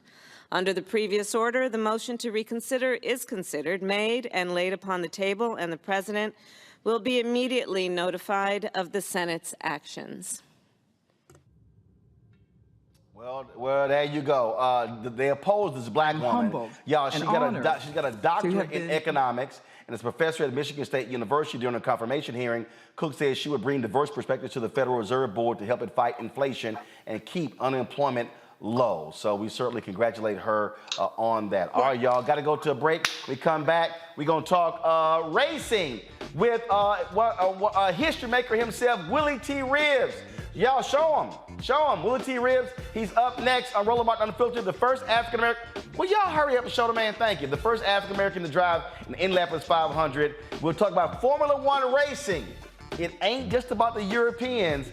Really want to make sure the brothers and sisters are showing up. We'll discuss next on Roland Martin Unfiltered right here on the Black Star Network. Why is it so hard to see Panther? What deal? Wow. I mean, if you go to Amazon, I think I tried. So I have a collection of That's a hard movie. They charge you $300 on Amazon. I was like, I'm not about to pay no $400 for a VHS copy. What's the deal? Man, it is interesting, Roland. It is the movie they don't want you to see. Power to the people. It's funny, I made New Jack City. You can get it anywhere. Pasta, you can see it anywhere. But a movie that says that it is not an accident that we medicated the black communities right around the time when they were getting militant, when you had the Panthers starting to organize, and people starting to vote and march on Washington. We let these communities get medicated. In fact, that comes up in The Godfather, where they say, as long as it stays in the black communities. So we asked the question, they tried to ask us questions. I asked them, the reporters when we did, I said, listen, why is it a 13-year-old boy in the hood can find a way to buy a gun, some liquor, or a church, or some crack, and yet you can't find them to arrest those people? You can't arrest that dealer. Why is that?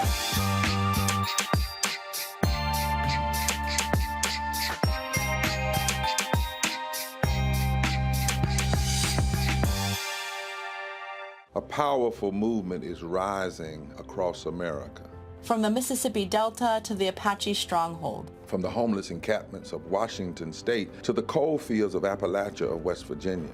We are the 140 million poor and low-wealth people in this country, and we are building the Poor People's Campaign, a national call for moral revival.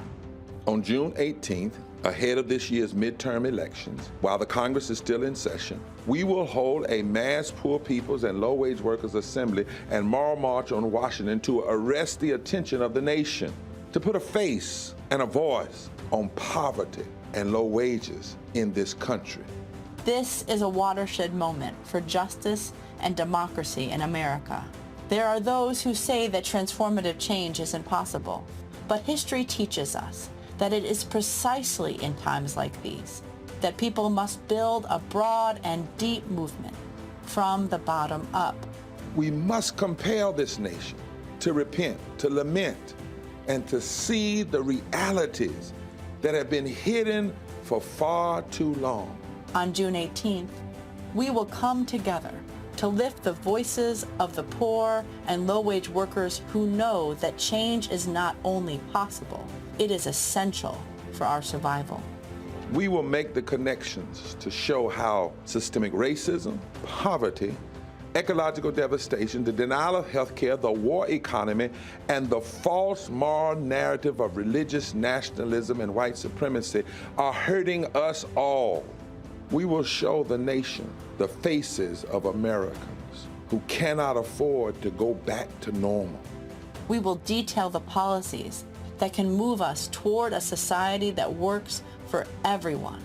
And we will pledge to go home and build power for transformative change in this year's election and for years to come. Because the question should have never been, how much will it cost to address poverty? The real question is, how much is it costing us not to? Somebody's been hurting our people. It's gone on far too long. And we won't be silent or unseen anymore. Join us in D.C. on June 18th. Build with us for a third reconstruction in America. Visit poorpeoplescampaign.org.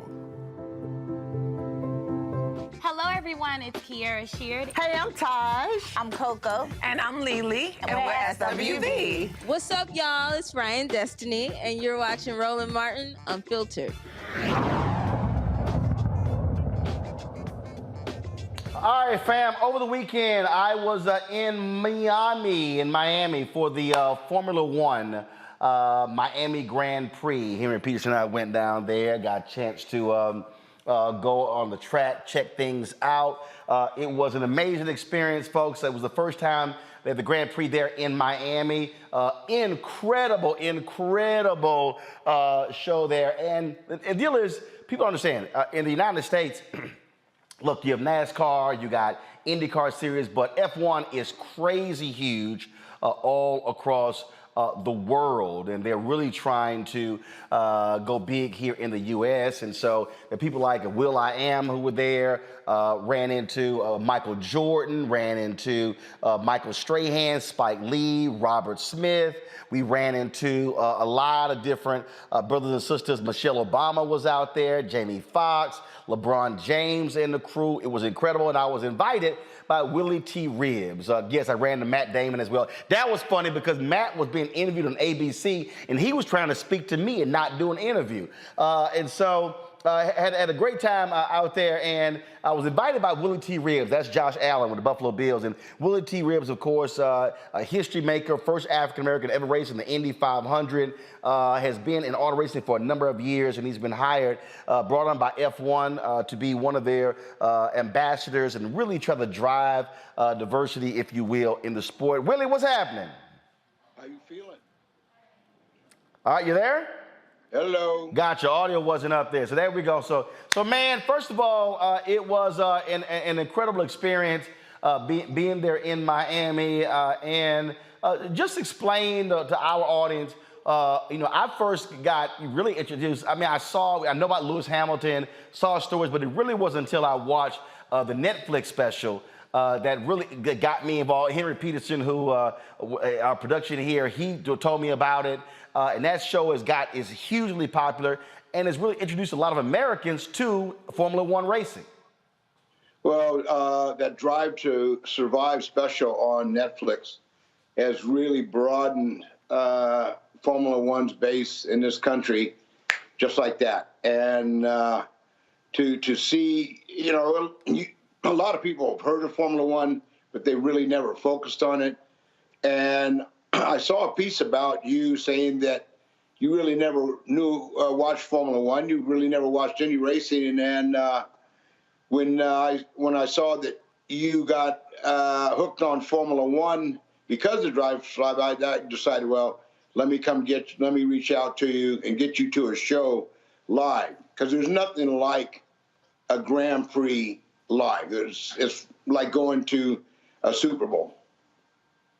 And when you talk about that, I mean, it was jam-packed. I mean, hundreds of thousands of people were out there, and they were in Miami. They'll be in Austin later this year, and they will be in Las Vegas next year.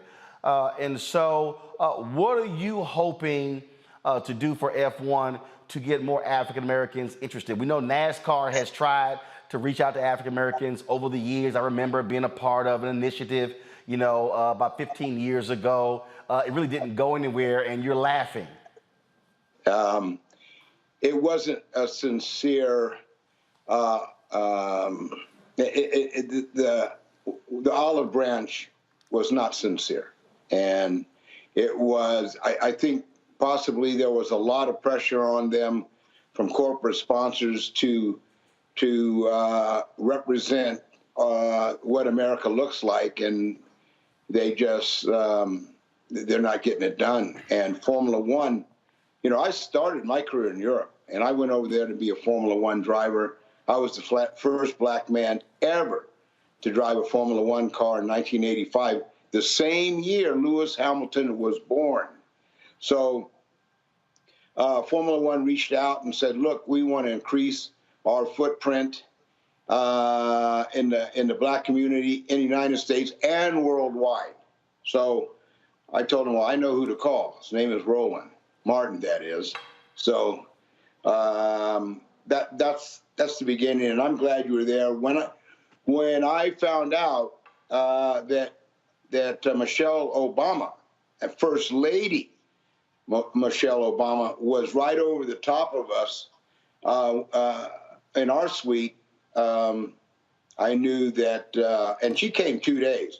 Most people of that stature only come for race. She came for qualifying, and she came on race day, on Sunday. That says it all about Formula One.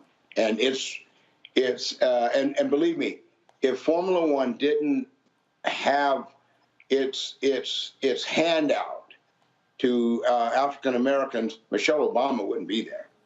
Period. So so here's the deal here. You have there are people who they love the different teams. In many ways, they identify with the countrymen. You don't have any American drivers, though, in F1. The only person of color, Lewis Hamilton, who is, of course, he's British. He's a brother. So look, when Tiger Woods came into golf, there was a whole bunch of brothers and sisters who didn't follow golf who followed him. And so really, how are you conceiving this idea of getting African Americans interested in Formula One if there's no American or an African American to get behind? Well, there's got to be, first of all, a driver of color, period. And Lewis is the guy, and he's just not a name. Lewis is 7-time world champion. He's won more Grand Prix than any driver in history. He's won more pole positions. He's more track records. Lewis Hamilton is without a doubt the greatest Formula One driver ever. So having him, and he spends a lot of time in the United States, and he's pushing diversity, and actively we're looking for the next young driver to come into the series, preferably American, right? And but it took a lot to develop Lewis Hamilton. Ron Dennis, who owned McLaren at the time, took Lewis right out of go-karts at 12 years old and put him in cars and smaller formulas, and developed him. He knew he was fast, and he knew he was going to be a winner. And Ron Dennis developed Lewis Hamilton right into where he is today, and that's what it's going to take here. I would have liked to have seen Michael Jordan or LeBron James or any of the big heavy breathers that play sports to come together and support a young driver like Miles Rowe, for example, or Ernie Francis Jr. Those two are right now lead candidates to move up the ladder. And that's what it takes. It takes money and lots of it. Indeed. I sent, matter of fact, there was a tweet that I sent you something when you spoke to Miles Rowe. I got a tweet the other day, and here's a young man who's been doing well, but needs about $400,000 to keep competing. And so when you talk about, the money that is involved. First of all, these racing teams are $300 million a year. It is an expensive sport, and we often hear the same thing when it comes to golf. We're now even seeing it when it comes to baseball, these specialized teams as well. And so the reality is, for African Americans, we're pretty much, the two dominant sports for us are basketball and football, because the cost to participate is different, and that becomes a barrier to entry. Well, that's why you haven't seen very many African Americans in the sport. I was lucky when I grew up. My family had a successful business that had the money, and my dad raced anyway. So he raced as a hobby. He didn't race professionally. But I knew by the time I was 9 years old what my career was going to be. And, apart from, spending time with my dad at the racetracks and learning racing technically, learning the technical side of the business, I was also learning the performance side, on my grandfather's ranch. And a year and a half out of high school, they sent me to England to start my career because I wanted to be a Formula One driver. But back in those days, even when I went over there and won my first championship in my first year, I got no American support, no corporate support, no manufacturer support, zero. Wow. And of course, you dealt with a whole lot of racism. You dealt with white guys who were not happy that you were there. There's a Netflix documentary called Uppity. They were not happy to see Willy T. Ribbs, especially when you wouldn't bow down. No, the name of the film was Uppity, and that's what they called me. But I sort of enjoyed it. I loved the pushback, and I never complained about it. I was never going to play the victim, but if you crossed the line, they knew that they would be eating their dinner through a straw for 2 weeks. They knew it. So the toughest part for me in my career was the corporate support, and same with Miles Rowe. And same with Ernie Francis. Nothing has really changed. And Formula One is the biggest in the business. There's nothing close to Formula One when it comes to level of stature, professionalism, technology. And when they when they emailed me and said, we'd like to hire you as ambassador for diversity and inclusion, I told them, I said, well, you hired the right guy. Questions, Scott? Yeah. Hey, Willie, I'm a big sports fan generally. I know of your story, and I just want to thank you for being a trailblazer and your outspokenness. You can be the first, but it gets tough being first and outspoken. I was in Austin at the last Formula One race, and it was just incredible. I was surprised that it's a 2 or 3 mile track, and all the technology that goes into it. Was it always like that when you were racing, or have you seen the progress of technology and sophistication and just how Formula One has grown internationally since the time you drove? Well, the tracks have gotten more advanced as the cars have gotten advanced. The speed of the cars are much quicker than they were 30, 40 years ago, much faster. And the tracks had to get longer, right? Now, not every track is long. Monte Carlo is sort of a, it's maybe a mile and a half, but it's Monte Carlo is the institution, and they're going to keep that show. But the newer tracks like Miami, it was 3.4 miles long, with a 1 mile straightaway. Coda in Texas, that's 3.6. You've got to give the drivers room to race, right? Mm-hmm. They've got to have that much real estate to race on. So I just think that they know what to design based on what the designers of the cars are doing. Mm-hmm. Mm-hmm. Tanya. Yes, I mean, this is so exciting. I don't have a technical question like Scott, but I wanted to know, have you gotten any takers in terms of encouraging folks to invest in the next generation of Black racers? We see the folks that were inspired by Tiger Woods. We see the folks that were inspired by Venus and Serena Williams. Like, are people responding to this call for resources that would allow young Black people to enter into this sport? Because as you know, and as you've exemplified, if given the opportunity, we can do it and do it at the highest level of achievement. Well, Michael Jordan's involved with NASCAR right now. He's not involved with Formula One, and Formula One is the cost of Formula One is probably 40 times the cost of NASCAR. So it's an international series. I've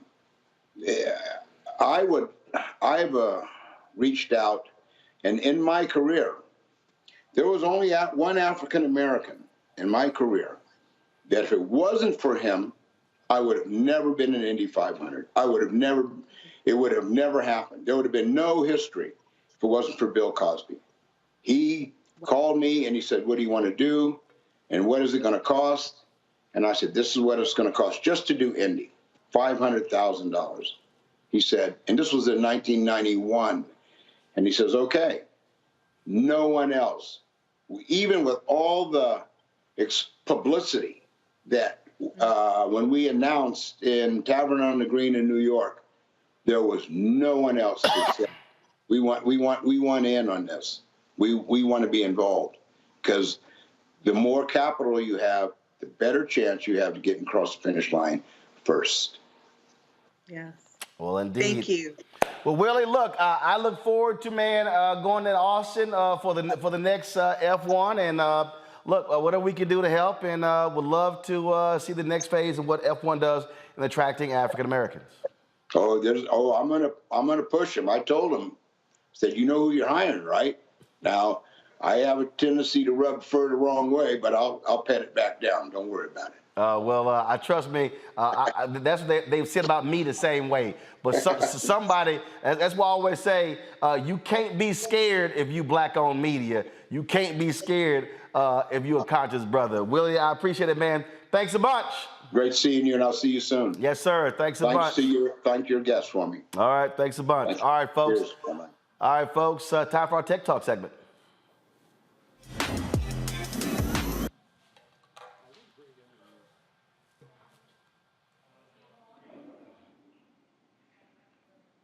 All right, not sure what's going on with the video there. There we go. Thank you. All right, y'all gotta explain to me why in the hell the video freezing.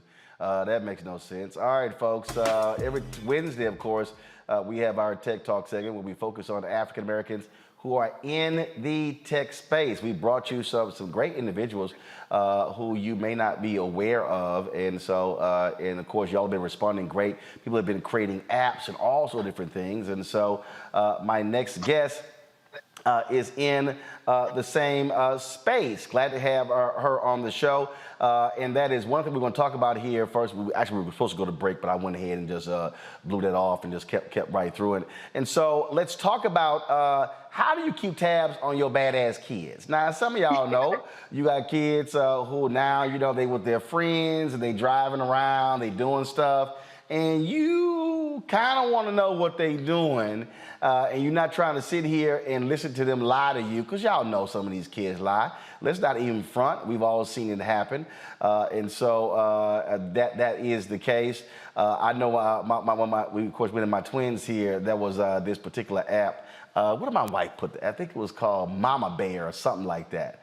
And so she actually had that app on my niece's phone where we even knew if the car they were driving and how fast the ar was going. Well, a former school official wanted to better communicate with families about attendance and students' behavior. So she was like, you know what? We need an app. So Joanna Smith-Griffin, founder and CEO of All Here, joined us from Boston, Massachusetts. So tell us exactly, what is All Here? What is it all about? Okay, first of all, thank you so much for having me.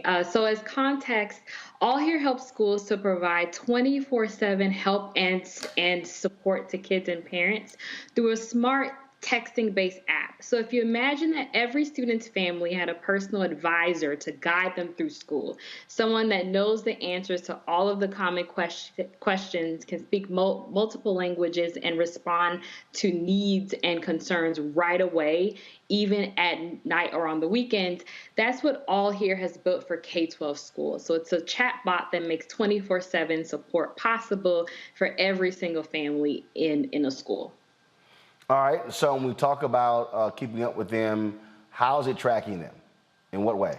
So as a bit of background, I was a public school teacher, and the idea of like keeping track on those, as you said, like badass kids, was like top of mind. Because being present and engaged in school has such an impact on students' academic outcomes. So I got to see firsthand how kids who are missing a lot of class are treated often in a punitive way. And I wanted to build a company that helps schools scale, support, and help 24/7, that's equitable and treats the family as a valued partner in their child's schooling. So how All Here works is that it is a chat bot that plugs into schools' background platforms. So we're plugging into platforms that track things like grades, absences, and we can have conversations with families about their child's personal record over text. So right now, if a family sends a text asking how their child is doing in school, we can pull from those data points to have a personalized but still empathetic conversation that gets them the right information that they want at the right time, and immediately gets them a personalized guide to getting their child back on track if need be. Questions, Tanya, what you got? So I teach education law, and so I'm aware of some of the challenges that you certainly encountered as a teacher, and thank you for taking that experience and applying it in this context to provide support for parents who may be overwhelmed, particularly in the context of the pandemic. So what has the response been from parents? I saw some of the text messages where the parents are actually responding. I mean, just asking a parent, are they okay? Alerting a parent that the child has had a certain number of absences about which they may not have been aware could be groundbreaking. I have a 19-year-old and a 6-year-old. As a parent, I would love to have something like this that allows me to stay in contact and provides a resource for questions that I may have regarding my child and his or her education. So what has the response from parents been? And kudos for creating such a useful resource. Thank you so much. So we're currently being used in over 8,500 schools across 34 states, including some of the country's largest school systems. And the feedback that we've gotten from parents, so we actively text more than 2 million parents and youth every single day. More than 98% of them are engaging with us over text each and every day. The response has been overwhelmingly positive, as well as proven to have an impact on outcomes. So we were proven through research to improve attendance by 17%, to reduce course failures by a third, and also increase student GPA. But perhaps the most powerful piece of feedback that we hear from parents, especially in environments and contexts where there isn't a real atmosphere of trust between families and schools, is that, hey, this is a lifeline. And a lot of parents come to see our service as an advocate through helping them support and guide their own kids to and through school. Wonderful. Thank you. Scott? Boy, if you had this when I was in high school and grade school, what did the students say? Because if I'm a student, I probably wouldn't want this. And they're so technologically advanced. One, what feedback do you get from the kids who probably don't like it? And then two, how can they get around it if they have to or want to? Gotta be careful on that one. Gotta be careful of that one. So I would like to focus on the examples of how we help kids as well. So for example, if a child's bus is late, they can text the bot. Most often, if a child is texting us, they are in high school, so in grades 9 through 12. And what happens in that example is that we can help them navigate that transportation challenge. And if that child is still having trouble getting to school, we can alert the appropriate person school side to get them help. So oftentimes we become the intermediary between the student and what can sometimes be a more punitive way of handling whatever issue they face.